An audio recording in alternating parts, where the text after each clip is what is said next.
Let's talk about vouchers. Ms. Weaver, the organization that you lead has been pushing legislation for vouchers or tax credits since its founding. It's obviously been a debate in the legislature for almost 20 years. What would you do as superintendent to further that effort, knowing that you can't do anything unilaterally? Well, to be clear, as superintendent of education, my primary role will be ensuring that our public schools are the most excellent that they can possibly be. However, we also know that in states that have choice programs, look at Florida, which has some of the oldest and largest choice programs in the country, their students in traditional public schools are doing better. And that's because the power of competition is the power that lifts all boats, the tide that lifts all boats. I'm so proud to stand with people like Senator Tim Scott, who has been a champion for choice in whatever environment a student learns, be that a great traditional public school, a public charter school, a magnet school, homeschool, a private school. I want children to be in the environment where they can learn best. And too often, many families face income limitations because of their zip code and just because of their family circumstances. I want every child to be able to get into the education environment that is right for them. As state superintendent, the Education Scholarship Bill was written to be administered by the Department of Education, and if that bill were to come to my Department of Education, I would certainly implement it with fidelity and in a way that would be usable for parents and for students.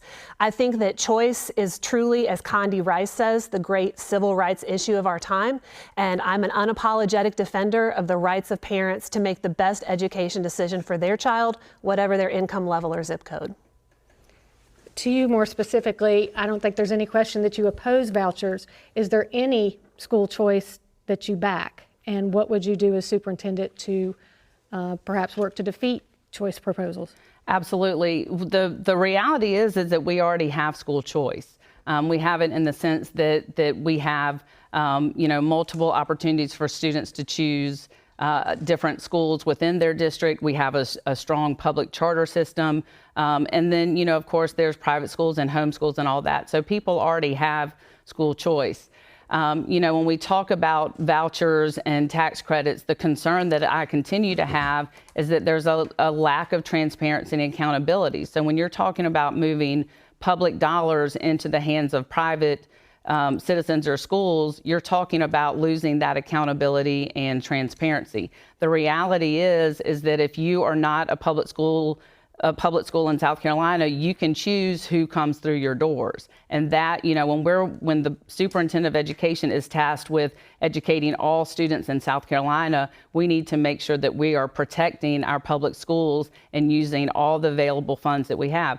I also would comment that you can't say that public schools are failing when you have underfunded them, as we have since 2008. And so to me, until you sit there and properly fund our education system and provide those opportunities for our students, then we can talk. But you will never hear me say that public school or public money should go to private entities. I think that we can improve choice in our public school systems with the right funding and the ability to use that funding wisely.